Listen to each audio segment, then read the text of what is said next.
नमस्कार विद्यार्थी मित्रांनो, मी मयुरी शिंदे आपले विश्वभरारी शालेय स्पर्धा परीक्षा या यूट्यूब चॅनलवर स्वागत करते। आता उद्या आहे आपला नवोदयचा पेपर। नवोदयच्या पेपर मध्ये उद्या काय आहे? उद्या वार शनिवार 18 जानेवारी या रोजी तुमचा नवोदयचा पेपर आहे। आता हा नवोदयचा पेपर कशा पद्धतीने आपल्याला सोडवायचा आहे, ही OMR मार्कशीट म्हणजे काय असते, कशी सोडवायची असते, हे तुम्हाला सगळ्यांना माहितीच झालं असेल। तुम्हाला शाळेत सांगितलं असेल, तुम्ही कुठे क्लासेस लावले असतील तिथे सांगितलं असेल, आपल्या चॅनलवर सुद्धा तुम्हाला याच्या अगोदर याची माहिती दिलेली होती। पण तरी सुद्धा पालथ्या गड्यावर पाणी असं होऊ नये तुमचं, म्हणून तुम्हाला आज संध्याकाळच्या वेळेला परत मी सांगायला आले की बाबा तुम्ही विसरू नका, ही OMR मार्कशीटच तुमची मेन आहे, जिथे तुमचे मार्क काउंट केले जाणार आहे। ही जर तुम्ही सोडवली नाही तर तुमचे मार्क्स पूर्णपणे वाया जाणार आहेत। काही विद्यार्थी काय करतील की बा ही फक्त आपल्याला बघण्यासाठी दिलेली आहे, आपण एका साइडला ठेवून देऊ आणि पेपर सोडू। तुम्ही पेपरवर टिक मार्क करायची नाहीये। ही मार्कशीट कशा पद्धतीने काय कशी सोडवायची आहे हे आपल्याला आज इथे बघायचं आहे। तर बघा मग आता काय असते हे मार्कशीट, तर चला बघूया आता आपण इकडे। आता ही असते तुमची OMR मार्कशीट। पेन बदलायचा आहे का आपण? एक मिनिट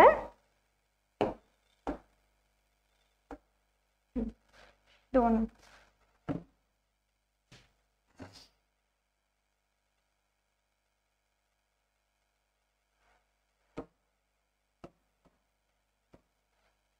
ही आहे OMR मार्कशीट।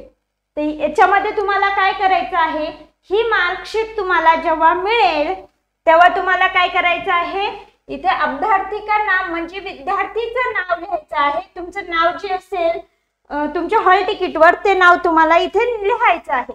त्यानंतर तुमच्या वडिलांचं नाव मोठ्या अक्षर मध्ये म्हणजे कॅपिटल लेटर मध्ये तुम्हाला तुमचं नाव आणि तुमच्या वडिलांचं नाव इथे लिहायचं आहे।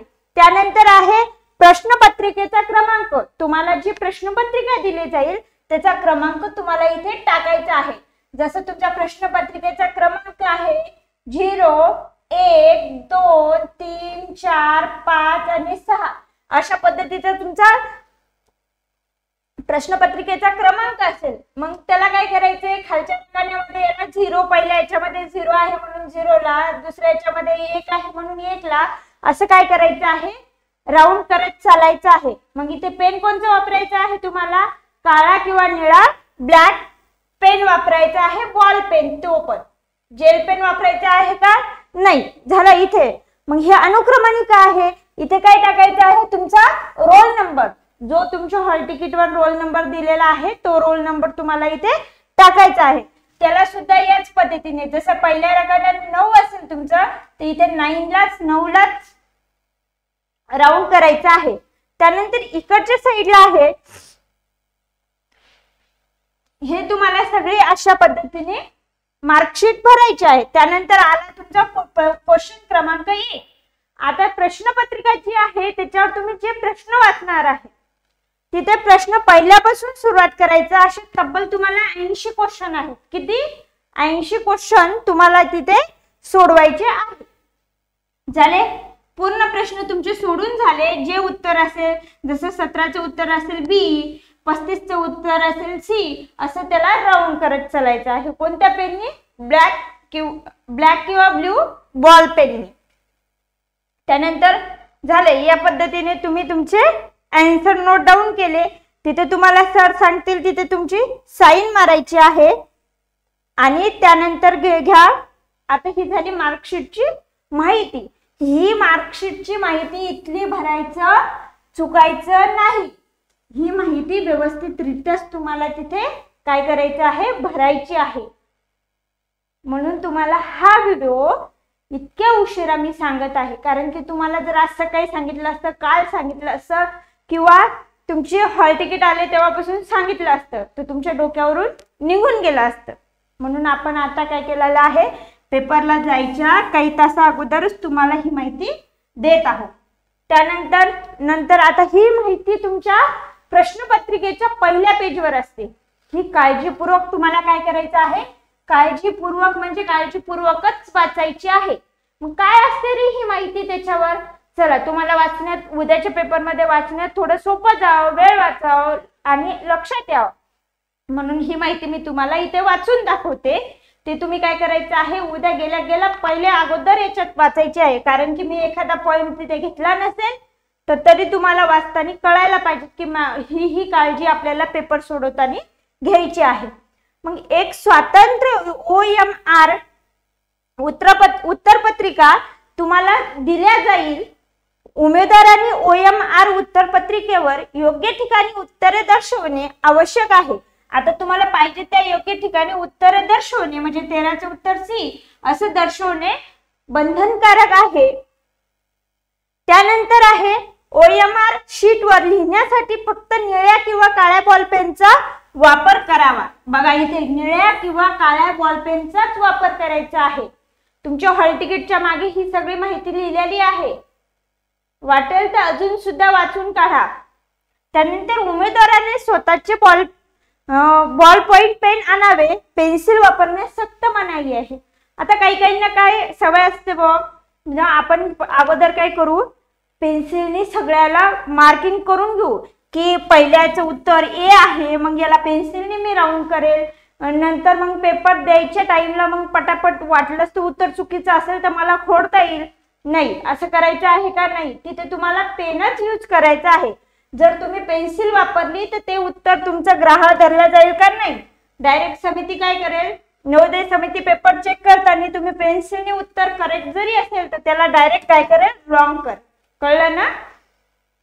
त्यानंतर तिसरा आहे प्रत्येक प्रश्नासाठी संभाव्य उत्तर आहे त्यापैकी एकच बरोबर आहे. म्हणजे प्रत्येक प्रश्नासाठी 4 उत्तर दिलेले आहे. या 4 उत्तरापैकी एकच उत्तर तुमचं काय असेल, बरोबर असेल. म्हणून उमेदवारांनी योग्य उत्तर निवडावे आणि निवडलेल्या उत्तराच्या वर्णाक्षरावर वर्तुळ गडद करावे. वर्तुळ काय करायचं आहे, तुम्हाला गडद करायचं आहे. उदाहरण प्रश्न क्रमांक 37 चे उत्तर जर C असेल तर पुढे दिलेल्या C वर्णाक्षरावर पेनाने वर्तुळ गडद करावं. मग काय 37चं उत्तर C असेल तर मग A, B, C आणि D, मग C चाच वर्तुळ काय करायचं आहे, पेनाने आपल्याला पूर्ण गडद करायचा आहे. तो C त्याच्यामध्ये लपवायचा आहे. कळलं का. त्यानंतर आहे गडद वर्तुळात कोणताही बदल करण्याची परवानगी नाही. उत्तर रद्द करणे, पांढरी शाई लावणे आणि OMR उत्तरपत्रिकेवरील नोंदवलेले उत्तर खोडणे याला देखील अनुमती नाही. अशा प्रश्नाची उत्तरे मूल्यमापनात धरली जाणार नाही. का आहे, तुम्ही जर तिथे व्हाईटनर लावत असाल तर नाही बाबा माझं हे उत्तर चुकलेलं आहे, मला हे चेंज करायचं आहे. एकदा तुमच्या उत्तरपत्रिकेमध्ये म्हणजेच OMR शीट मध्ये जर उत्तर तुमचं गडद केलं गेलं तर त्याच्यात कोणतेही चेंज तुम्हाला करता येणार नाही. त्याने अतिरिक्त शहाणपणा तुम्हाला करायचा नाही. त्यानंतर प्रत्येक बरोबर उत्तरासाठी 1.25 असा गुण आहे. प्रत्येक उत्तरासाठी तुम्हाला किती 1.25 मार्क आहे, 1.25 असे गुण दिले जाईल. चुकीच्या उत्तरासाठी गुण कमी, निगेटिव्ह मार्किंग केले जाणार नाही. इथे निगेटिव्ह मार्किंग होणार आहे का तुमची, नाही. त्यामुळे काळजी करायची काही कारण नाही. त्यानंतर समोर घ्या, उमेदवारांनी प्रश्न सोडवण्यास सुरुवात करण्यापूर्वी चाचणी पुस्तकाच्या प्रथम पृष्ठावर दिलेल्या सूचना तसेच प्रत्येक चाचणीच्या विभागाच्या सुरुवातीला दिलेल्या सूचना काळजीपूर्वक वाचल्या पाहिजे. आता तुमच्या OMR शीटच्या मागे किंवा प्रश्न पत्रिकेच्या सर्वात पहिल्या पृष्ठावर जी माहिती दिलेली आहे ती तुम्हाला काळजीपूर्वकच वाचून घ्यायची आहे. त्यानंतर खाली आहे उमेदवारांनी सर्वप्रथम चाचणी पुस्तिका त्यांनी परीक्षेसाठी निवडण्याच्या माध्यमाचीच आहे का हे तपासून पाहावे. नसल्यास परीक्षा सुरू होण्यापूर्वी उमेदवारांनी चाचणी पुस्तिका बदलून घ्यावी. आता काय करायचं आहे, तुम्हाला जी चाचणी पुस्तिका तुम्हाला दिलेली आहे ती तुम्ही निवडलेल्याच विभागाची आहे का? हिंदी, मराठी, गुजराती, तेलुगू, इंग्लिश, कन्नड अशा विविध भाषात ही प्रश्नपत्रिका येते. प्रत्येकाने बघायचं आहे आपल्याच मीडियमची इथे प्रश्नपत्रिका तुम्हाला मिळालेली आहे का. ती जर मिळालेली नसेल तर आपल्या भाषेची प्रश्नपत्रिका म्हणजे तुम्ही जे मीडियम मध्ये ज्या निवडलेलं आहे तेच मीडियमची आहे का हे तपासून घ्या. आणि नसेल तर पटकन तुम्ही OMR मार्कशीट मिळण्यापूर्वी बदलून घ्यायची आहे. प्रत्येक प्रश्न सोडवण्यासाठी साधारणपणे 1.5 मिनिट लागेल. आता प्रत्येक प्रश्नाला किती मार्क दिलेला आहे? 1.25 म्हणजे 1.25 मार्क दिलेला आहे. पण प्रत्येक प्रश्न सोडवण्यासाठी आपण जर कॅल्क्युलेशन जर केलं तर आपल्याला 1.5 मिनिट मिळतो. या 1.5 मिनिटामध्ये आपल्याला काय करायचं आहे? असे गृहीत धरलेले असते तो उमेदवारांनी एकाच प्रश्नावर फार वेळ घालू नये. सांगितलेलं आहे आपण एका प्रश्नासाठी जास्त वेळ लावायचा आहे का? नाही. जर एखादा कठीण प्रश्न वाटत असेल तर तो सोडवण्यासाठी वेळ न घालवता त्यापुढे प्रश्न सोडवावे. सर्व प्रश्न सोडून झाल्यावर न सुटलेला प्रश्न सोडवण्याचा प्रयत्न करावा. त्यामुळे काय होईल? तुमचा वेळ वाचेल. काय करायचं आहे? एखादा प्रश्न कठीणच आला असेल तुम्हाला, तो येतच नसेल, त्याला अतिरिक्त वेळ जात असेल तर तिथे काय करायचं आहे? ते वेळ घालायचा आहे का? नाही. तर तिथे पटकन काय करायचं आहे? तो प्रश्न बाजूला ठेवायचा आहे. पूर्ण प्रश्न सोडून घ्यायचे. मग उरलेल्या वेळेत तो फावल्या वेळेत तो प्रश्न सोडवण्याचा प्रयत्न करायचा. नंतर एकूण प्रश्नपत्रिका सोडवण्यासाठी सलग 2 तास इतका वेळ दिला जाईल. दिव्यांग विद्यार्थ्यांना अतिरिक्त वेळ म्हणजे 40 मिनिटं जास्तीचे मिळतील. तुम्हाला पूर्ण पेपर सोडवण्यासाठी आहे 2 तास. किती आहेत? 2 तास तुमच्याकडे पूर्ण पेपर सोडवण्यासाठी आहेत.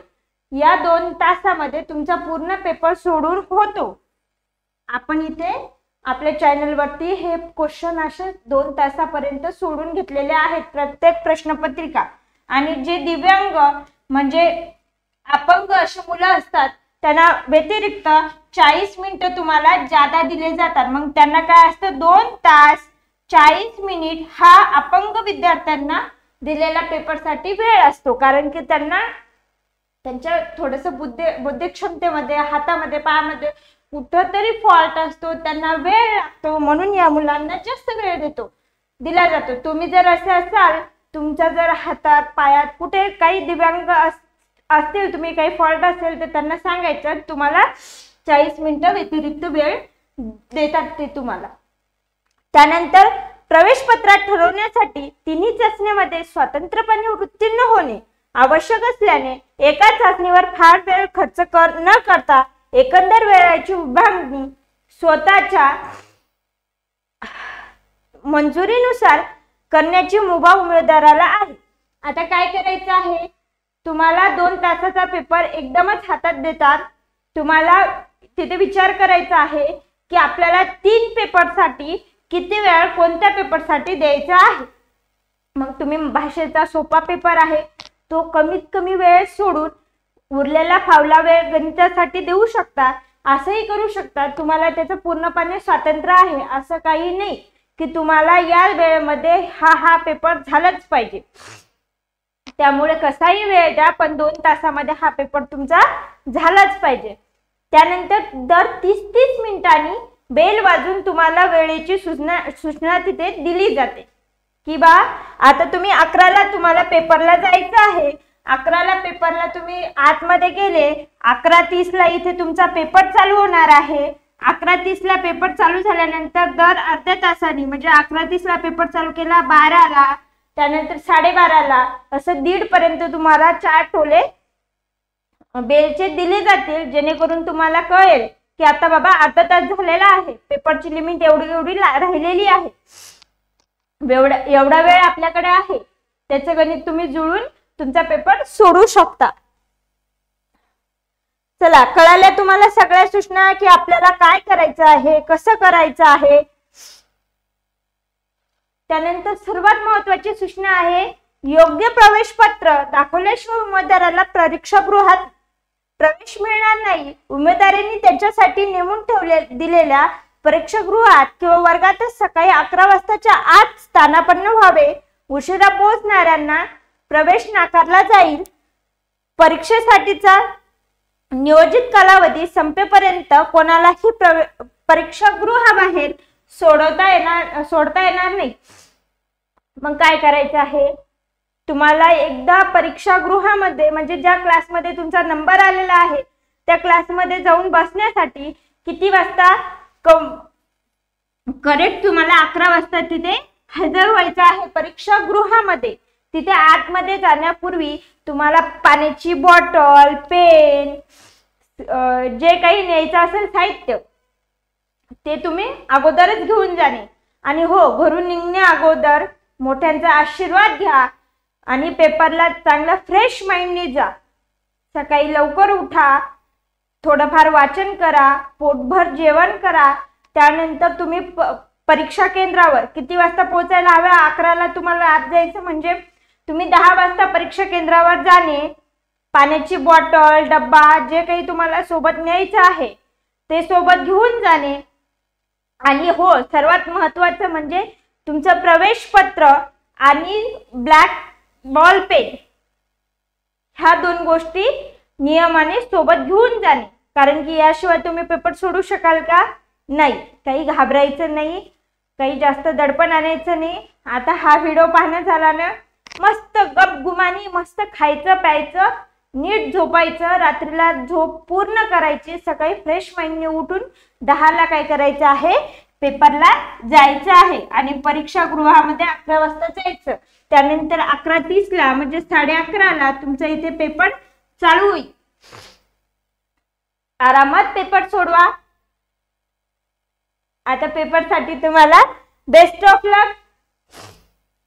पेपर झाल्याच्या नंतर 1:30ला पेपर सुटला, 2ला घरी गेले, 2ला बरोबर आपल्या चॅनलवर यायचं. कारण की पेपरमध्ये काय चुका केल्या, कोणत्या प्रश्नाचं उत्तर काय असेल हे तुम्हाला इथे विश्वभरारी सोबत सगळी टीम येऊन इथे मजेशीर गमतीशीर तुम्हाला तुमचा पेपर सॉल्व्ह करून दाखवेल. तोपर्यंत बेस्ट ऑफ लक. चला, गुड लक तुमच्या पेपरसाठी.